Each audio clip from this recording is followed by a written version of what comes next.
Selamat pagi dan selamat hari Sabat saya ucapkan kepada semua yang menyertai perbaktian online Sabat ini.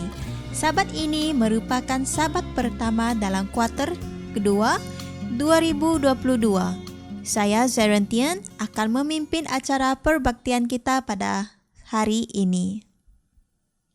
Kita akan memulakan sesi sekolah Sabat dengan lagu puji-pujian yang akan dipimpin oleh Saudari Molly. Dan setelah itu kita akan mendengar berita mission. Ringkasan pelajaran Cornerstone akan disampaikan oleh Pastor Bruce Bound, manakala ringkasan pelajaran sekolah Sabat kita akan disampaikan oleh Pastor Andrew Ganya.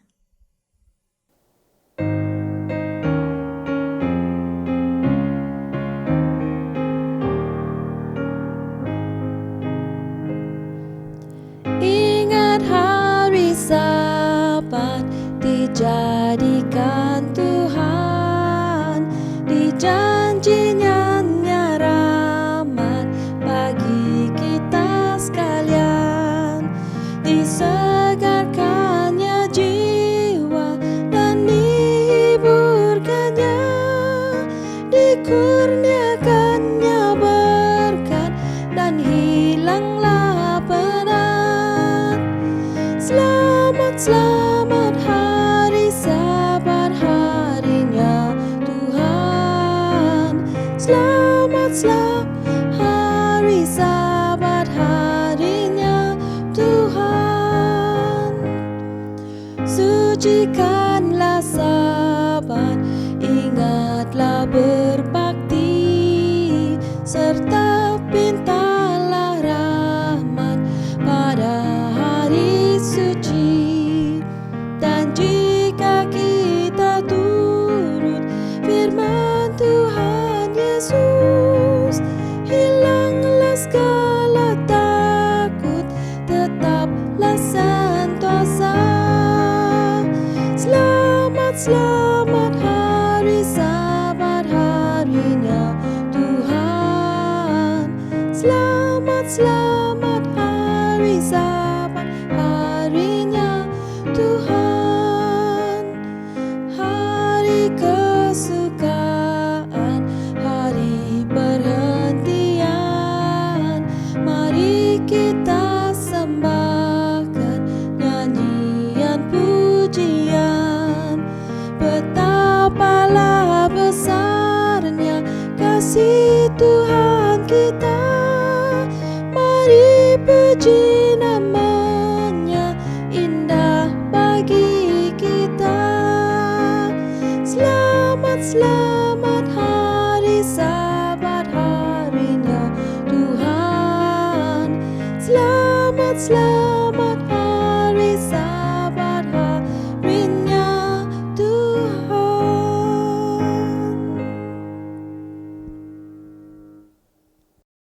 Tajuk berita mission kita pada hari ini ialah Missionaries Mengubah Hidup Saya. Masuk ke perguruan tinggi solusi merupakan benturan budaya yang besar. Saya seorang mahasiswa dengan ras campuran pertama di kampus itu pada tahun 1970-an akhir. Saya memiliki rambut afro yang sangat besar, music rock and roll di pemutar kaset, dan juga sebuah sifat yang harus menyesuaikan. Tetapi Gereja Masehi Advent Hari ke-7 melihat sesuatu dalam diri saya dan telah menawarkan beasiswa di Solusi yang letaknya sangat terpencil di Zimbabwe. Rencana saya hanya akan tinggal dalam setahun dan kemudian pindah ke perguruan tinggi Heidelberg di Afrika Selatan. Akan tetapi, setelah melewati tahun pertama, saya memutuskan untuk tetap tinggal. Saya merupakan mahasiswa rata-rata di kelas teologi. Mata kuliah yang paling sulit adalah bahasa Yunani, dan harus saya akui bahwa nilai tertinggi yang pernah saya peroleh hanya C.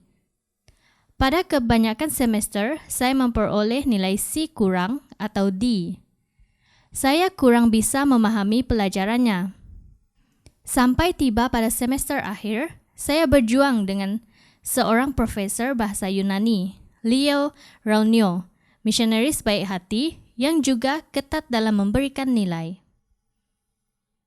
Dia telah bersahabat dengan saya ketika saya pertama kali tiba di kampus tersebut pada tahun 1978. Dia mengajari saya cara bermain catur dan kami menghabiskan waktu berjam-jam bermain catur di rumahnya. Lahir di Finland, ia telah melayani sebagai missionaries untuk penduduk asli Amerika di Amerika Syarikat dan mengajar mahasiswa-mahasiswa di Afrika Selatan sebelum pindah ke Solusi pada usia ketika orang lain memilih untuk pensiun. Dia berbagi banyak pengalaman misi dengan saya dan saya terkesan kerana dia memilih untuk mengakhiri kariernya di Solusi. Ketika saya mengikuti ujian akhir bahasa Yunani, saya tahu bahawa saya sudah gagal. Seraya, saya menyerahkan kertas ujian kepada Pak Ronyo dan dia menatap matanya dan berkata, "Doktor, saya gagal lagi." Dia tersenyum dan berkata, "Tidak apa-apa." Pada minggu selanjutnya, saya stres dan kecewa kerana saya tahu saya tidak bisa ditamatkan dari perguruan tinggi itu bila tidak lulus bahasa Yunani. Saya sudah menanti acara wisuda itu kerana dari semua hal, saya telah berencana untuk menikah. Menghabiskan 6 bulan untuk mengulang mata kuliah bahasa Yunani itu sama sekali tidak terbayangkan. Seminggu setelah ujian, dia memanggil saya ke kantornya. "Saya telah memperhatikanmu selama 4 tahun," katanya. "Saya telah melihatmu berubah dari seorang yang radikal menjadi seorang pemuda pekerja keras yang mengasihi Tuhan. Saya mengamati bahawa muzik di pemutar kasetmu bahkan telah berubah dari muzik rock and roll menjadi muzik Kristen. Saya telah menyaksikan perubahan yang terjadi dalam hidupmu, sebuah perubahan yang telah membawa dirimu lebih dekat kepada Kristus. Saya terkejut, tidak ada sepertinya yang memperhatikan semua perubahan itu. Kamu telah belajar dengan baik di mata kuliah yang lain dan lulus," katanya. "Saya tahu betapa berartinya kelulusan bagimu. Saya tahu kamu telah melakukan semua yang kamu bisa untuk lulus ujian bahasa Yunani, tetapi kamu gagal. Meskipun demikian, saya ingin memberimu kasih karunia," katanya. "Saya tahu Tuhan memiliki sebuah rencana bagimu dalam pekerjaan yang akan kamu lakukan. Dengan kasih karunia, saya akan memberimu nilai kelulusan minimum sehingga kamu bisa diwisuda." Kemudian beliau berdoa agar Tuhan membimbing masa depan saya.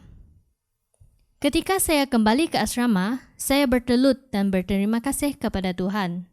Saya kemudian mencari tunangan saya dan mengatakan kepadanya, "Dengan kasih karunia Tuhan, saya lulus kuliah." Saya berhutang budi kepada Pak Ronyo.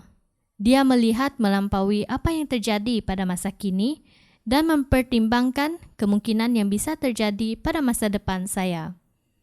Dia melihat potensi yang ada dalam diri saya. Tuhan telah membantu saya bekerja selama 18 tahun sebagai Direktur Pelayanan Muda untuk Gereja Advent di Zimbabwe. Setelah itu, saya melayani sebagai Direktur Pemuda di Divisi Afrika Selatan Samudra Hindia dan memegang jawatan kepimpinan lainnya. Saya juga telah memperoleh gelar doktor di bidang kepimpinan. Saya bersyukur kepada Tuhan kerana telah menolong saya memahami apa itu kasih karunia dan apa artinya bagi seseorang yang membutuhkan itu tetapi tidak pantas menerimanya. Teladan Pak Ronyo telah memberi pelajaran bagi saya untuk menunjukkan kasih karunia kepada orang lain, bahkan ketika mereka tidak pantas menerimanya. Bahkan dalam keadaan kita yang terpuruk kerana dosa, Tuhan melihat potensi kita. Dia tidak akan mengecewakan kita kerana kondisi kita saat ini. Dia melihat apa yang bisa kita capai.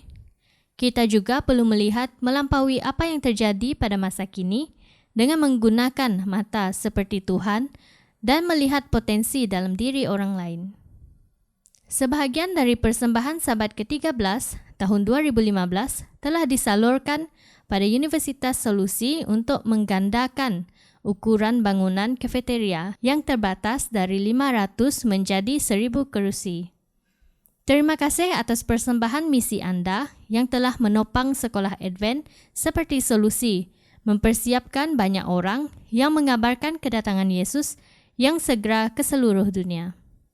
Itu sahaja berita misen kita pada minggu ini. Terima kasih dan selamat hari Sabat. Selamat pagi dan selamat hari Sabat. Untuk pelajaran kita Sabat ini yaitu pelajaran kita Sabat pertama, kuartal kedua 2022 yang bertajuk Kasih yang Sabar.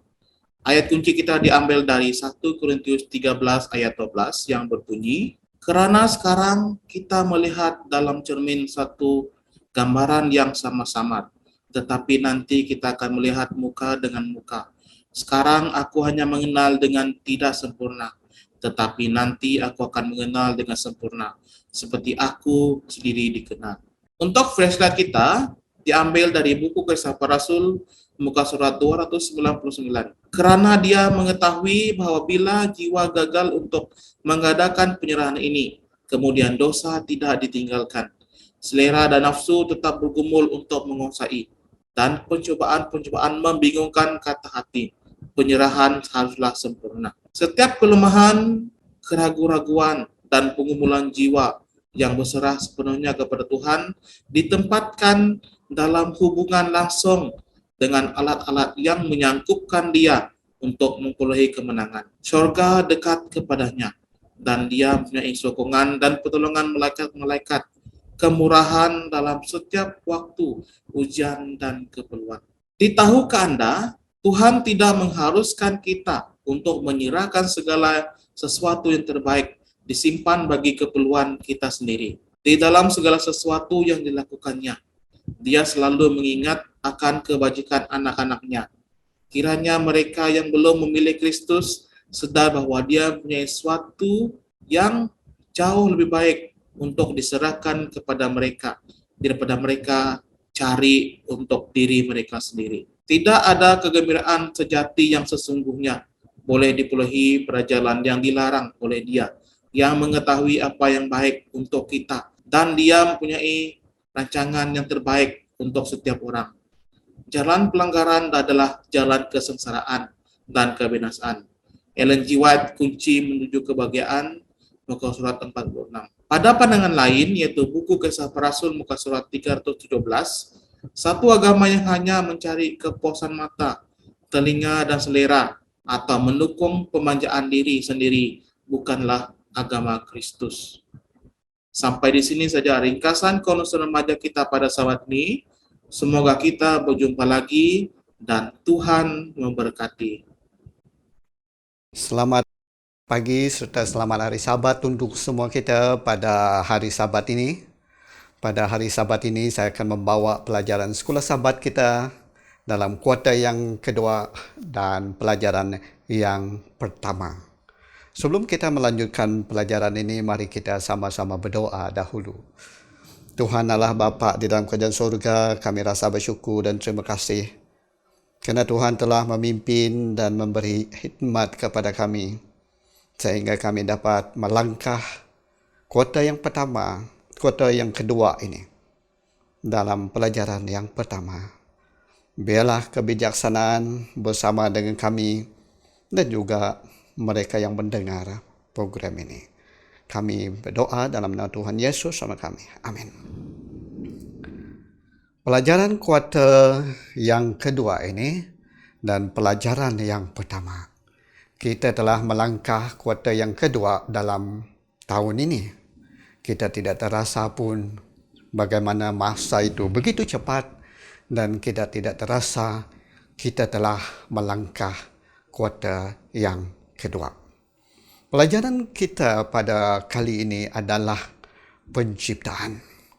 Kita lihat kalau kita mendengar penciptaan, siapa yang kita ingati? Kita mengingati ada seseorang yang mencipta, yaitu Tuhan Allah kita. Kalau kita melihat pertama di dalam buku yang pertama, kalau kita melihat dia, kita melihat sejarah penciptaan Tuhan Allah kita. iaitu Kejadian 1 dan 2 memberitahu kita bagaimana Tuhan Allah menciptakan kita manusia dan mencipta makhluk-makhluk yang ada di dalam dunia ini. Kalau kita melihat, oleh sebab itu Alkitab menolong kita mengerti akan penciptaan, iaitu Tuhan menghendaki kita haruslah hidup bertahun-tahun dengan Tuhan Allah, selama-lamanya dengan Tuhan Allah, bergembira kita bersama dengan Tuhan Allah. Jadi kalau kita melihat dalam kehidupan kita, mungkin kita tidak mengerti bagaimana kita memahami proses penciptaan yang diberitahu oleh Alkitab kita, firman-firmannya. Kalau kita melihat lebih mendalam lagi bagaimana Tuhan menciptakan kita, dan kita akan memahami keadaan kita yang pertama kali. Bila mana Tuhan menciptakan kita dengan keadaan yang sempurna daripada tangan Tuhan Allah. Tidak ada sesuatu yang boleh cacat pada waktu itu. Bila mana Tuhan menciptakan kita, kalau kita melihat dalam Kejadian 1 dan 2. Semuanya adalah sesuatu yang luar biasa Tuhan menciptakan kita. Kita akan melihat beberapa topik, iaitu pada mulanya Tuhan akan mencipta kita. Bila mana Tuhan mencipta kita, Dia menciptakan kita, ciptaan Tuhan adalah sempurna. Masa Dia sempurna, dan malahan kita manusia ini adalah sempurna diciptakan oleh Tuhan. Semua itu adalah pemberian hadiah daripada Tuhan yang kita lihat. Kita lihat pada permulaannya Tuhan menciptakan langit dan dunia ini. Pertama kali kita melihat dalam Kejadian 1 ayat 1, iaitu pada permulaannya Tuhan menciptakan langit dan dunia ini. Daripada dua pengenalan ini, kita melihat dua perkara yang sangat penting. Dalam Kejadian bagi 1 ayat 1 sampai ayat 2 dan ayat 3, kita melihat iaitu diberitahu pengenalan, iaitu Tuhan yang berkuasa. Tuhan Allah yang berkuasa, Dia menciptakan kita dengan suaranya, dengan suaranya, dengan firman-Nya. Iaitu bagaimana kuasa Tuhan itu memberitahu kita.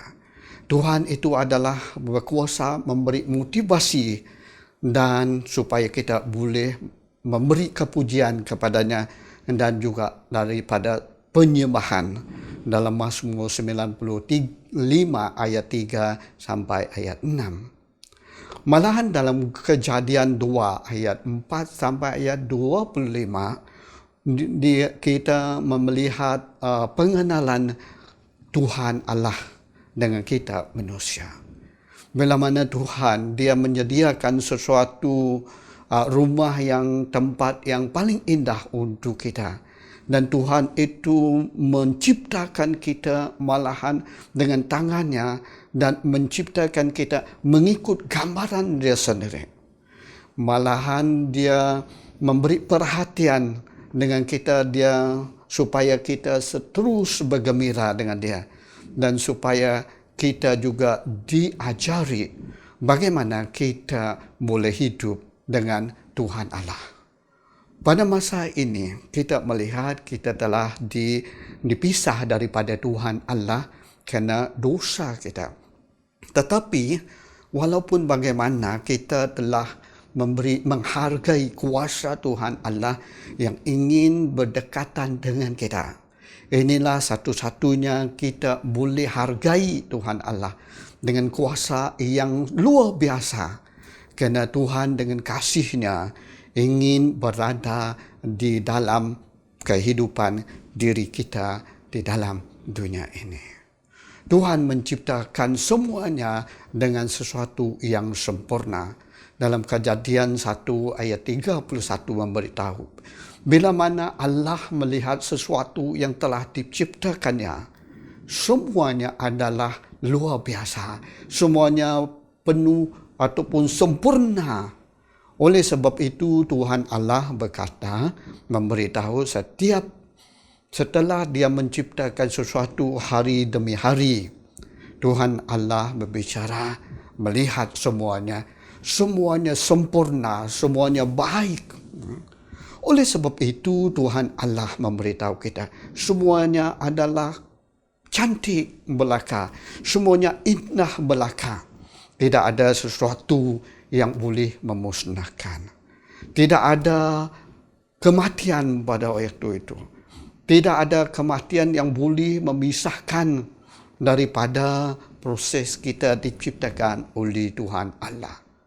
Tetapi proses beberapa tahun, Tuhan Allah memberitahu kita bagaimana pokok yang setiap pokok itu di Taman Eden ataupun di pada waktu itu di Taman Eden, dia mengeluarkan buah-buah yang boleh dimakan oleh kita.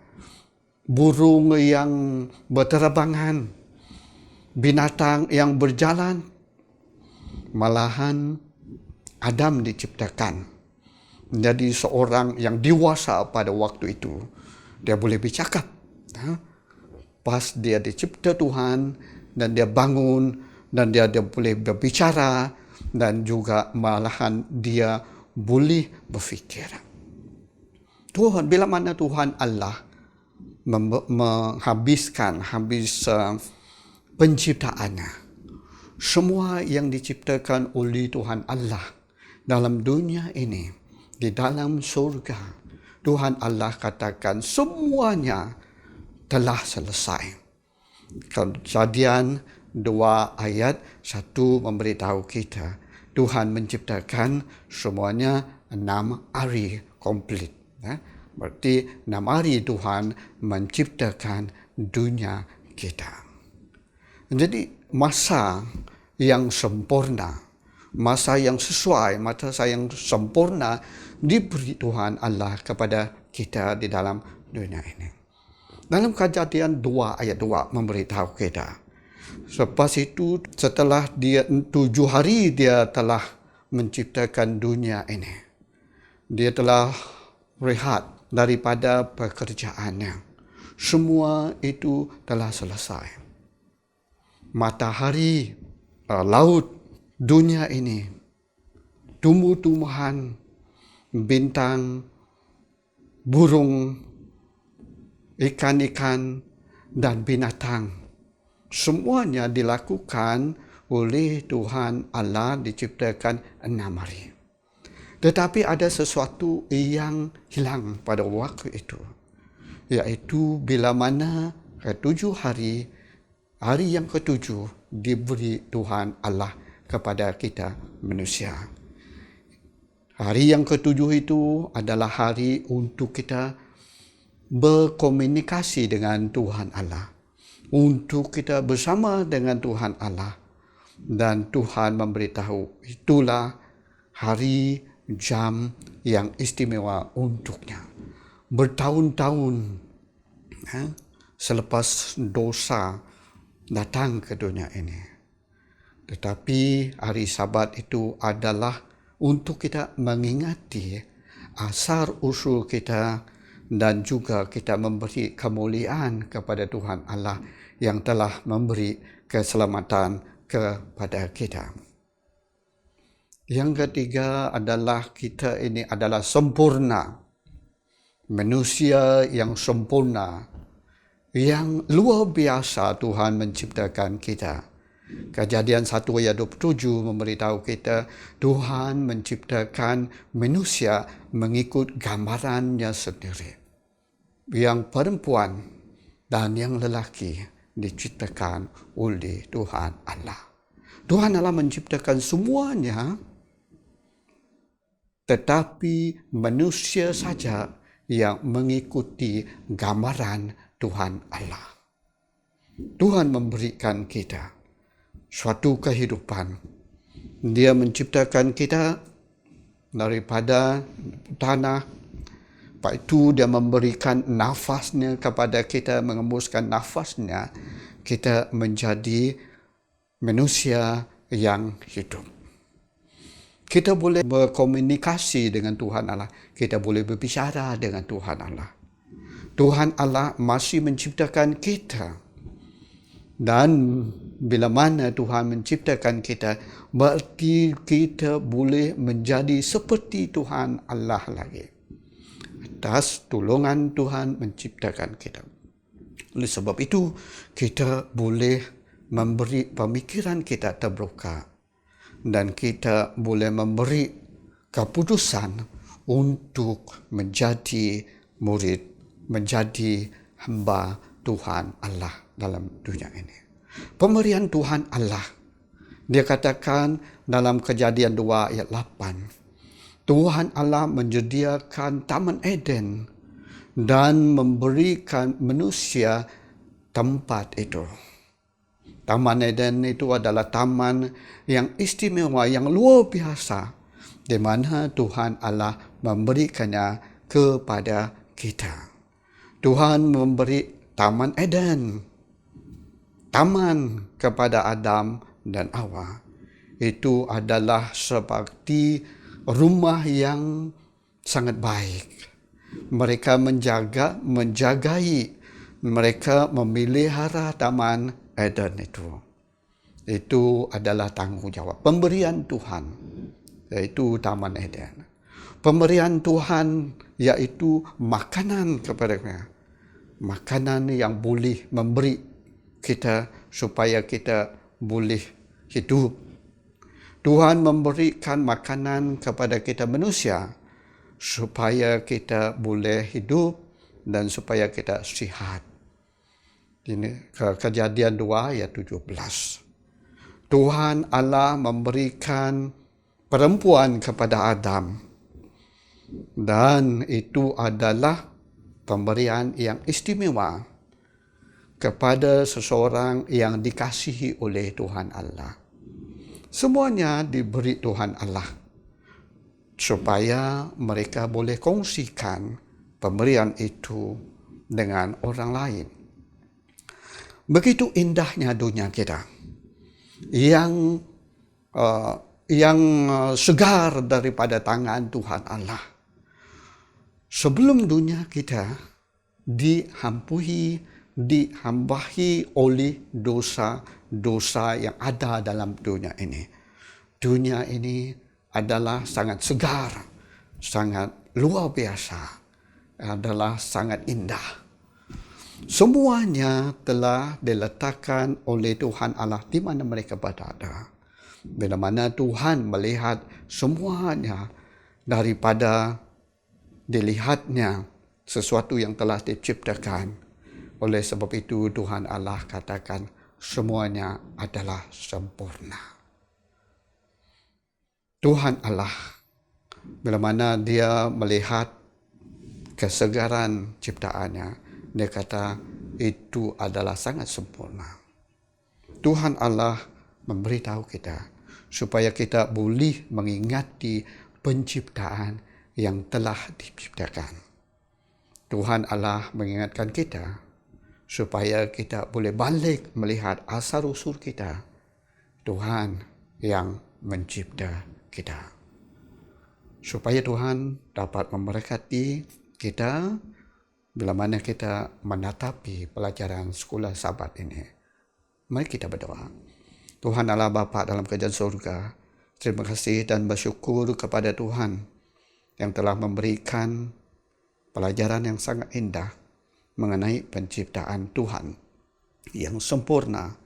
Semuanya indah belaka. Masa yang telah diberikan oleh Tuhan. Tubuh badan yang sempurna. Pemberian daripada Tuhan. Syukur dan terima kasih kepada Tuhan. Kami berdoa dalam nama Tuhan Yesus sama kami. Amin.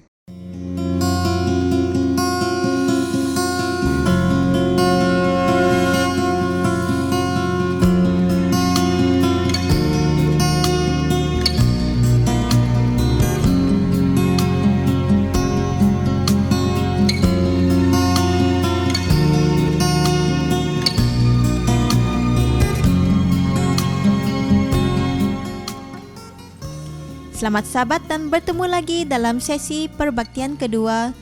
Sebelum kita mendengar khotbah yang akan disampaikan oleh Pastor Terry Velton Simon, Saudari Sonia akan pimpin kita dalam doa persembahan dan perpuluhan. Mari kita berdoa. Bapa kami yang bertakhta di kerajaan syurga, terima kasih atas segala berkat yang telah Engkau curahkan kepada setiap kami. Pada saat ini, kami doakan untuk perpuluhan dan persembahan yang telah dikumpulkan. Biarlah ianya dapat membantu pekerjaan Engkau di seluruh dunia ini, khususnya di Sarawak. Terima kasih Tuhan kerana telah mendengar dan menjawab doa kami. Di dalam nama Yesus kami berdoa. Amin.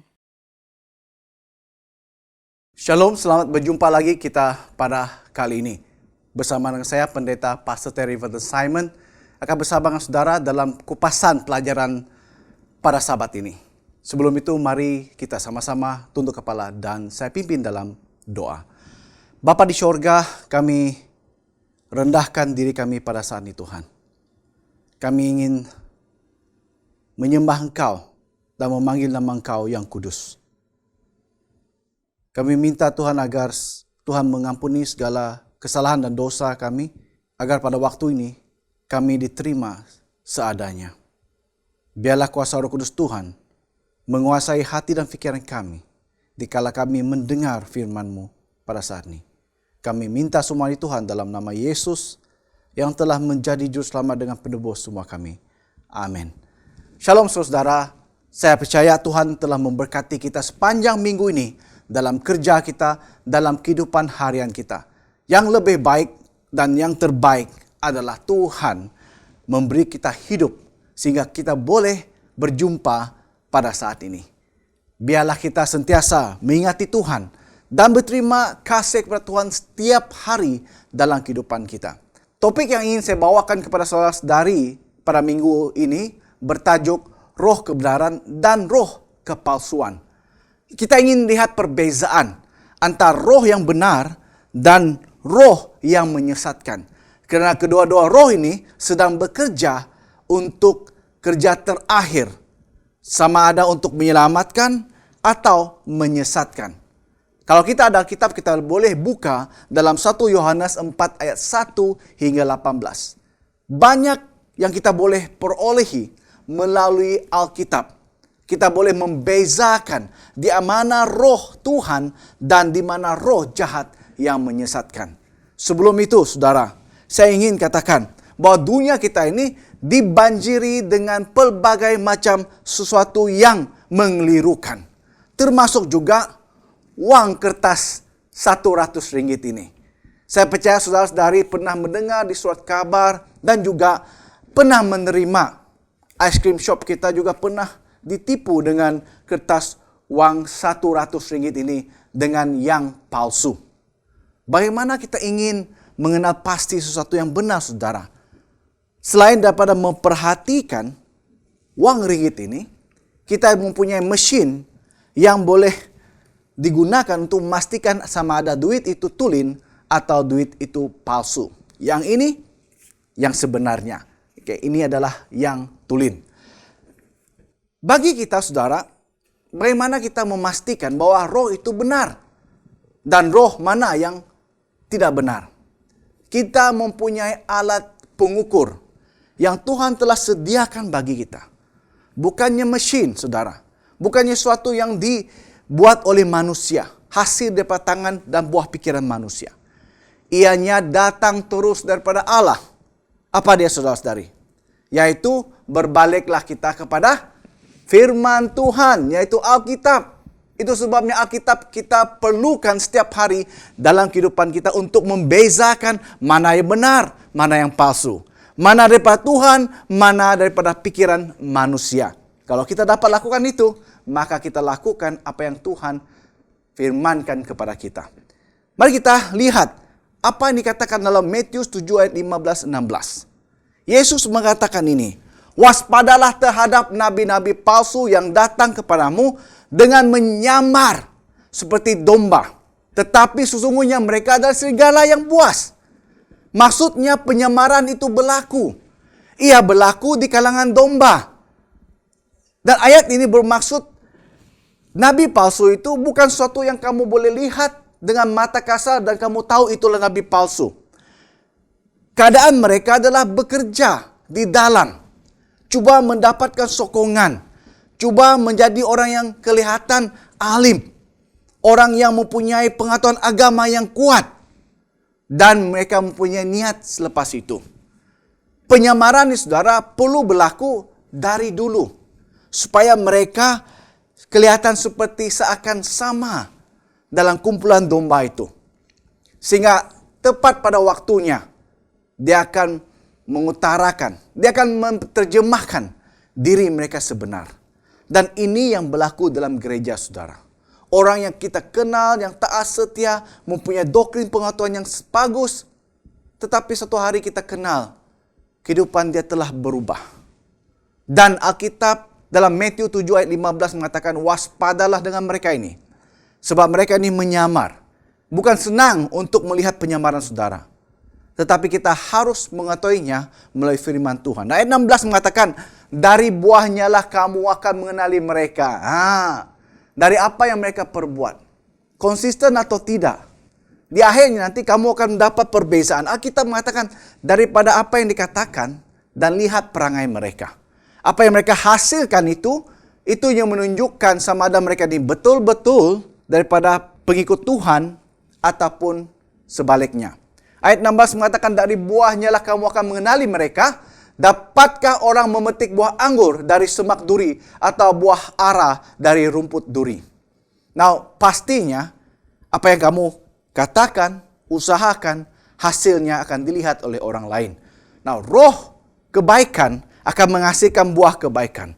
Roh kejahatan yang menyebabkan orang ini menyamar, akhirnya akan dilihat juga dengan mata kita ini melalui pimpinan Roh Kudus, melihat sama ada orang ini benar atau orang ini palsu. Dalam Yohanes 14 ayat 15 hingga 17 mengatakan ini. Jikalau kamu mengasihi aku, kamu akan menuruti segala perintahku. Ayat 16 mengatakan, aku akan minta kepada Bapa dan ia akan memberikan kepadamu seorang penolong yang lain, supaya menyertai kamu selama-lamanya. Ini janji Yesus kepada anak-anak muridnya, kepada pengikutnya. Akan ada seorang penolong akan menyertai kita. Namun setan juga mempunyai penolong. Dia punya ramai penolong yang akan cuba menjadi seorang yang menyamar sebagai penolong yang Yesus utuskan. Kita hidup dalam dunia yang penuh dengan skema, saudara.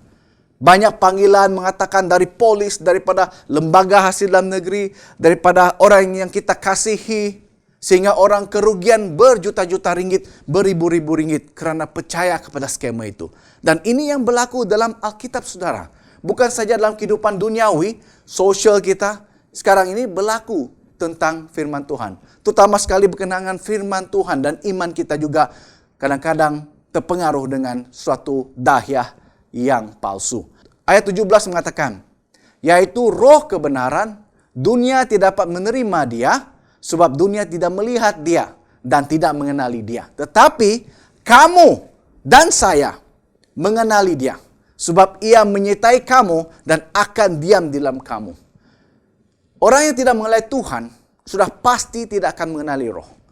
Orang yang tidak mengenali Tuhan, tidak akan percaya dengan kuasa Roh Kudus. Tetapi kamu dan saya yang mengenali Tuhan, kita percaya Roh Kudus sedang bekerja dalam hati kita. Yang memberikan pengetahuan kita kepada kita, yang memberi pengetahuan kepada kita mana yang baik, mana yang buruk, mana yang benar, mana yang salah. Itu yang membezakan kita tentang roh kebenaran Tuhan. Dan Tuhan mengatakan, saya tidak akan biar kamu sorangan. Saya akan mengutuskan penolong. Dan penolong itu hidup dalam kehidupan orang yang mengenali Tuhan. Sebab dunia tidak mengenali roh ini. Mereka mempertikaikan roh ini. Mereka tidak percaya kepada roh ini. Sebab roh ini akan memimpin kita mengikuti dan menerima Tuhan dalam setiap kehidupan kita. Dalam setiap perkara yang kita lakukan. Dalam Yohanes 16 ayat 7 hingga 15. Di sinilah saya ingin katakan. Bahwa ini peringatan Yesus yang diberikan kepada kita semua. Saya gembira karena Yesus telah diangkat ke surga. Namun begitu, apabila murid-muridnya merasa kesunyian, Yesus mengatakan ini. Saya harus pergi supaya saya dapat mengutuskan penolong itu. Adalah untuk kebaikanmu untuk saya pergi. Dan ayat ini mengatakan begini. Ayat 7 mengatakan, namun benar yang kukatakan ini kepadamu adalah lebih berguna bagi kamu jika aku pergi. Sebab jikalau aku tidak pergi, penghibur itu tidak akan datang kepadamu. Tetapi jikalau aku pergi, aku akan mengutus dia kepadamu. Penghibur itu, saudara, adalah Roh Kudus. Dan kalau ia datang, ia akan mengisafkan dunia akan dosa, kebenaran, dan penghakiman. Roh Kudus mengisafkan kita tentang dosa yang bertentangan firman Tuhan, dia menunjukkan kita kepada jalan yang benar, dan dia mengingatkan kita tentang hari penghakiman, supaya kita sentiasa memperhatikan kehidupan kita. Ayat 9 mengatakan, akan dosa karena mereka tetap tidak percaya kepadaku. Dan mengingatkan kita tentang penghakiman, tentang dosa. Tetapi bagi mereka yang tidak mempercayai Tuhan, Roh Kudus ini masih bekerja dalam kehidupan mereka. Ayat 10 mengatakan, akan kebenaran kerana aku pergi kepada Bapa dan kamu tidak melihat aku lagi. Nah, ayat ini mengatakan Yesus memberi satu janji kepada anak muridnya. Dikala mereka rasa kesepian, karena Yesus akan diangkat ke syurga. 3,5 tahun mereka belajar pada Yesus. Mereka ingin mempelajari sesuatu, ingin diberi tahu, ingin ditunjuk ajar. Yesus tidak membiarkan mereka sebagai anak yatim piatu. Yesus menjanjikan penolong yang setia itu, yang akan menyertai mereka sampai selama-lamanya. Dan ini telah terbukti dalam buku Kisah Para Rasul 1, di mana roh ini membantu mereka untuk memenangi jiwa untuk kerajaan Allah. Dan inilah roh kebenaran. Ayat 11 mengatakan akan penghakiman kerana penguasa dunia telah dihukum. Ayat 12 mengatakan masih banyak hal yang harus ku katakan kepadamu, tetapi sekarang kamu belum dapat menanggungnya.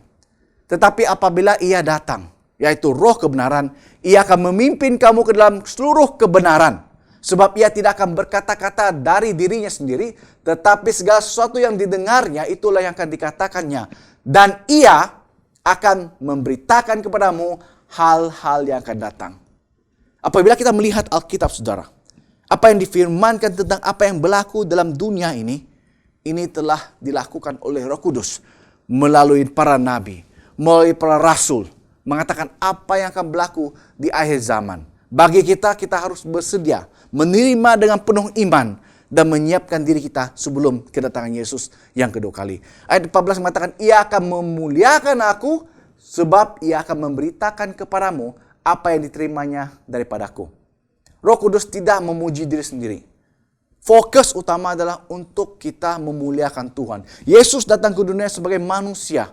Fokus utama supaya arah pikiran kita tertumpu penyembahan kepada Tuhan. Ayat 15 mengatakan segala sesuatu yang Bapa punyai adalah aku punya. Sebab itu aku berkata, ia akan memberitakan kepadamu apa yang diterimanya daripadaku. Kalau Yesus mengajak kita untuk memuliakan Tuhan, Roh Kudus melakukan pekerjaan sama. Ini adalah satu pekerjaan penginjilan yang konsisten, saudara. Yesus tidak mengajar sesuatu ini, dan Roh Kudus datang mengajar sesuatu yang berlainan. Semuanya adalah sama, menumpukan hati dan pikiran kita untuk menyembah Tuhan dan diselamatkan. Dalam Yohanes 4 ayat 1 hingga 18, kita diperdengarkan. Itu yang dilakukan oleh para rasul Tuhan. Yang mengatakan ini saudara-saudara yang tercinta, janganlah percaya kepada semua orang yang mengaku punya roh Allah. Tetapi ujilah dulu mereka untuk mengetahui apakah roh yang ada pada mereka itu berasal dari Allah atau tidak. Sebab banyak nabi palsu sudah berkeliaran kemana-mana. Ini sudah tertulis dalam Alkitab, saudara. Dia mengatakan kepada kita, jangan mudah percaya kepada mereka yang mengaku mempunyai roh Allah. Seringkali kita melihat di YouTube, di televisyen, saudara, banyak pendeta yang mengaku mereka adalah utusan dari syurga. Mereka melakukan banyak mukjizat di depan kamera. Mereka punya ramai pengikut. Namun Alkitab sudah memberitahukan kepada kita untuk berhati-hati. Uji mereka ini sama ada mereka ini betul-betul punya roh Allah. So banyak orang akan menggunakan nama Tuhan untuk memenangi orang Kristen. Banyak mereka mengatakan dia punya Roh Kudus untuk memenangi orang. Mereka melakukan mukjizat ini yang Alkitab katakan tentang nabi palsu. Mereka bukan datang dengan tanpa kuasa. Mereka datang dengan mukjizat yang akan mempengaruhi iman kita sebagai orang Kristen. Alkitab mengatakan sebab banyak nabi palsu sudah berkeliaran kemana-mana. Untuk kamu menjadi berjaya, kamu harus pandai berlakon. Harus mempunyai suatu kuasa daripada sumber yang lain untuk memenangi orang. Untuk memenangi kepercayaan penganut-penganut Kristen yang lain. Ayat 2 mengatakan beginilah caranya kalian tahu apakah itu roh Allah atau tidak. Orang yang mengakui bahwa Yesus Kristus datang ke dunia sebagai manusia, orang itu mempunyai roh yang datang daripada Allah. Setiap orang yang mengakui dia adalah orang Kristen yang benar. Dari perbuatan, dari khotbah itu, tumpuan manusia ketika itu harus kepada Tuhan, bukan dirinya sendiri. Tapi kebanyakan yang mengaku dia punya roh, punya mukjizat, memfokuskan dirinya di atas pentas untuk disembah, untuk dipuji. Banyak orang tertarik dengan pengkhotbah di pentas itu. Sehingga Yesus sudah hilang daripada penyembahan. Nah, ini adalah sesuatu yang tidak patut. Dan ini telah diberitakan dalam firman Tuhan. Ayat 3 mengatakan, tetapi orang yang tidak mengakui hal ini mengenai Yesus, tidak mempunyai roh Allah. Orang itu mempunyai roh dari musuh Kristus. Saudara sudah mendengar bahwa roh itu akan datang dan sekarang yang sudah ada dalam dunia ini. Tetapi anak-anakku, kalian milik Allah. Kalian sudah mengalah nabi-nabi palsu sebab roh yang ada pada kamu lebih berkuasa daripada orang-orang milik dunia ini. Bermaksud kita yang punya Roh Kudus dipimpin selama ini mengetahui mana yang buruk, mana yang palsu, mana yang benar. Kita mempunyai roh berlainan daripada dunia ini yang punya roh kejahatan, roh keinginan, roh yang menurut hawa nafsu mereka. Ayat 5 mengatakan nabi-nabi palsu berbicara tentang hal-hal dunia. Dan dunia mendengar perkataan mereka sebab mereka milik dunia. Dan mereka ini sebenarnya meraihkan populariti mereka. Ingin termasyur. Mereka ini ingin menjadi pembicara yang terkenal. Walaupun mereka berbicara tentang firman Tuhan. Tetapi di akhir perbuatan mereka, mereka ingin disembah dan dipuji. Dan dipuja oleh ramai. Sehingga banyak orang datang ke gereja semata-mata kerana pengkhotbah itu. Bukannya hati mereka tertumpu kepada Yesus. Ayat 6. Tetapi kita adalah anak-anak Allah. Dan orang yang mengenali Allah mendengar perkataan kita. Orang yang bukan milik Allah tidak mendengar perkataan kita. Walaupun kita berbicara tentang sesuatu yang benar tentang Alkitab. Mereka masih tidak mau dengar. Kerana mereka bukan anak-anak Allah. Mereka tidak suka mendengar teguran daripada Alkitab. Mereka tidak suka dengar buah perkataan nasihat yang dikeluarkan dalam Alkitab. Mereka lebih suka mendengar suatu firman yang menyenangkan hati mereka. Memudahkan kehidupan mereka. Tapi mereka akan menolak kalau firman itu menegur dosa yang mereka lakukan. Begitulah caranya kita mengetahui perbezaan antara roh yang memberi ajaran yang benar dan roh yang menyesatkan. Saudara-saudari, untuk kita mengetahui senang. Kalaupun khotbah itu hanya berkhotbah tentang kebaikan, kasih, tentang kehidupan kita harus memberi. Tapi dari perbuatan orang itu, dia menerima, dia menjadi kaya, dia menjadi termasyur. Hati-hati saudara. Karena orang itu kemungkinan besar adalah nabi-nabi palsu. Dan kita harusnya kembali kepada Alkitab. Untuk mengetahui mana yang benar, mana yang palsu, kembalilah membaca firman Tuhan. Ayat 7 mengatakan saudara-saudara yang tercinta, marilah kita mengasihi satu sama lain. Sebab kasih berasal dari Allah. Orang yang mengasihi adalah anak Allah dan ia mengenali Allah. Ayat 8 mengatakan orang yang tidak mengasihi, tidak mengenal Allah. Sebab Allah adalah kasih. Maka kita melihat beralih kepada kasih. Orang yang mengenai Allah itu adalah orang yang kasih. Mengasihi saudaranya, mengasihi orang lain. Orang itu mengenali Allah. Allah menyatakan ayat 9 bahwa ia mengasihi kita dengan mengutus anaknya yang tunggal ke dalam dunia supaya kita memperoleh hidup melalui anaknya itu. Inilah kasih. Bukan kita yang sudah mengasihi Allah, tetapi Allah yang mengasihi kita dan mengutus anaknya supaya melalui dia kita mendapat pengampunan atas dosa-dosa kita. Pada ayat 11 saudara-saudari, Saudara-saudara yang tercinta, tertulis lagi mengatakan kepada semua kita, kalau Allah begitu mengasihi kita, kita pun harus mengasihi satu sama lain. Dan kasih itu merupakan satu simbol kehidupan kita bersama Tuhan. Ayat 12 mengatakan tidak ada seorang pun yang pernah melihat Allah, tetapi kalau kita saling mengasihi, Allah bersatu dengan kita. Dan kasihnya menjadi sempurna dalam diri kita. Oleh karena Allah sudah memberikan kepada kita rohnya, maka kita tahu bahwa kita sudah hidup bersama dengan Allah. Dan bersatu dengan Allah. Dan Allah hidup bersatu dengan kita. Ayat 14, kami sendiri sudah melihat anak Allah. Dan kami mengabarkan bahwa ia diutus oleh Bapa untuk menjadi Raja Penyelamat dunia ini. Saudara, kenapa pentingnya kita ketahui dan boleh membezakan roh yang benar dengan yang palsu? Kenapa? Saya katakan tadi, kita hidup dalam dunia ini penuh dengan kepalsuan, penipuan, skema. Dan kita perlu membezakannya. Ia berlaku dalam kehidupan kita seharian. Kita perlu membezakan antara firman Tuhan dengan firman yang ditulis oleh manusia. Amaran yang Yesus berikan kepada murid-muridnya dalam Matius 24:24 mengatakan ini. Sebab Mesia-Mesia palsu dan nabi-nabi palsu akan muncul. Dan mereka akan mengadakan tanda-tanda yang dahsyat. Dan mukjizat-mukjizat. Sehingga kiranya mungkin mereka menyesatkan orang-orang pilihan juga. Saudara, nabi palsu datang bukan membawa barang yang terang-terang palsu. Dia akan membawa suatu berita ajaran yang seakan-akan benar. Kalau orang itu terlalu kuat dalam iman percaya dengan Tuhan, mereka akan membawa firman Tuhan untuk menyesatkan orang itu.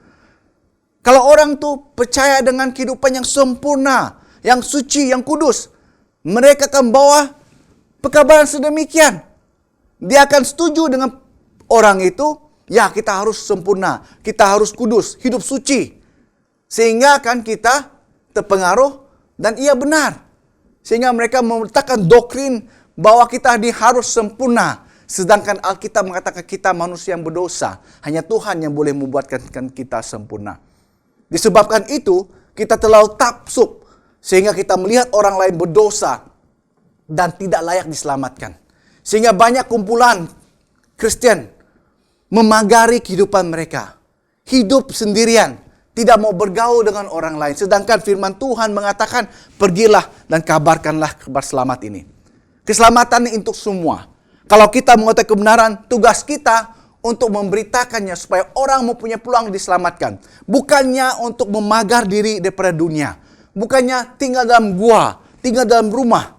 Hanya mementingkan diri sendiri sahaja. Jadi saudara, Yesus mengatakan berhati-hatilah. Kalau kita yang kuat iman, kita yang sembahyang ini harus juga berhati-hati. Karena setan begitu pintar. Dia boleh menterbalikkan firman Tuhan. Kalau kamu percaya kepada kehidupan yang baik yang Tuhan berikan, setan juga boleh gunakan perkara yang sama untuk menyesatkan. Ingat Daniel, saudara-saudari. Daniel tidak mempunyai kecacatan dalam kehidupannya. Dia tidak bernoda. Dia tidak rasuah. Dia tidak menyalahgunakan kuasa. Namun cara yang setan gunakan untuk menjatuhkan Daniel adalah melalui kepercayaan dia. Dan perkara yang sama akan digunakan oleh setan untuk menjatuhkan orang yang setia dengan Tuhan. Namun saya katakan sekali lagi. Yang membezakan, yang memberikan pengetahuan kepada kita, apa yang benar, apa yang palsu, adalah kita balik dan mempelajari firman Tuhan. Itu saja saudara. Formula apa yang diberikan dunia tidak akan membantu. Buku apa yang diberi dunia tidak akan membantu. Yang dapat membantu kita adalah firman yang berasal daripada Tuhan itu sendiri. Yaitu Alkitab. Biarlah Tuhan memberkati kita saudara. Bahwa kita hidup dalam zaman yang penuh dengan kepalsuan. Penuh dengan suatu yang seakan-akan benar. Namun di akhirnya akan merugikan kita. Tetapi kalau kita berbalik kepada firman Tuhan, kita tentu dan pastinya akan kenal roh kebenaran itu yang akan memimpin kita kepada jalan keselamatan. Semoga Tuhan memberkati kita semua dengan firman ini dan saya ingin pimpin dalam doa. Mari kita tunduk kepala dan kita berdoa. Bapa di sorga, kami panjatkan syukur dan terima kasih kepada Tuhan pada saat ini. Kami gembira kerana diberitakan tentang keperluan kami mengenali firman Tuhan. Di sanalah kami dapat pengetahuan untuk membezakan di mana roh yang jahat dan roh kebenaran, roh kepalsuan dan roh yang benar. Biarlah Tuhan membantu kami merendahkan diri kami untuk mengenali firman Tuhan. Dalam masa yang sama, diajar oleh roh kebenaran Tuhan. Berkati semua kami Tuhan di mana-mana saja kami berada. Kami ingin serahkan semua ini Tuhan dalam nama Yesus yang telah menjadi juru selamat dengan penebus semua kami. Amin. Terima kasih kepada semua. Tuhan memberkati kita. Shalom. Haleluya.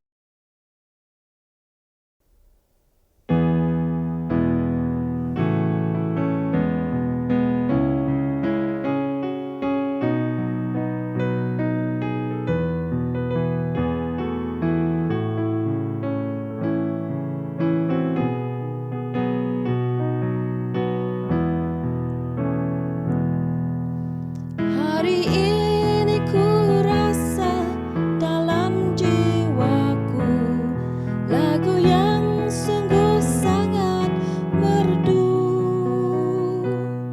datang dari surga tiada berhentinya, hatiku amanlah selamanya.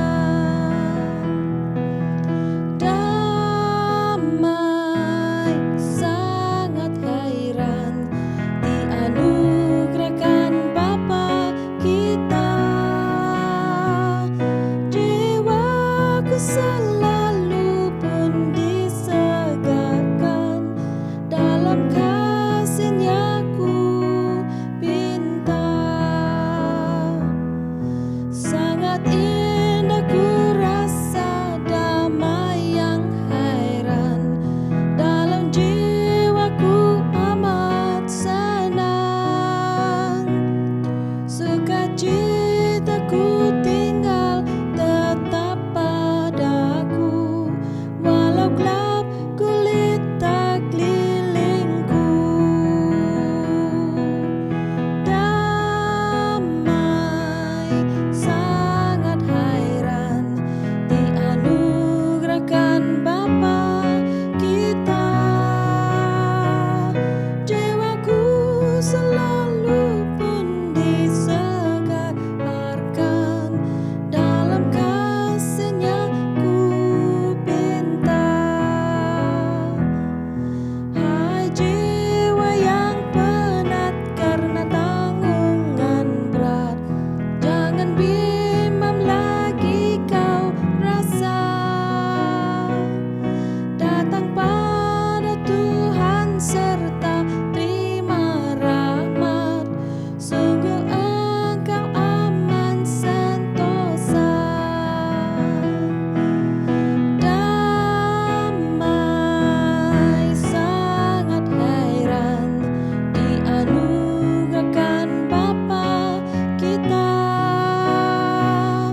Jiwaku selalu pun disegarkan, dalam kasih-Nya ku pinta.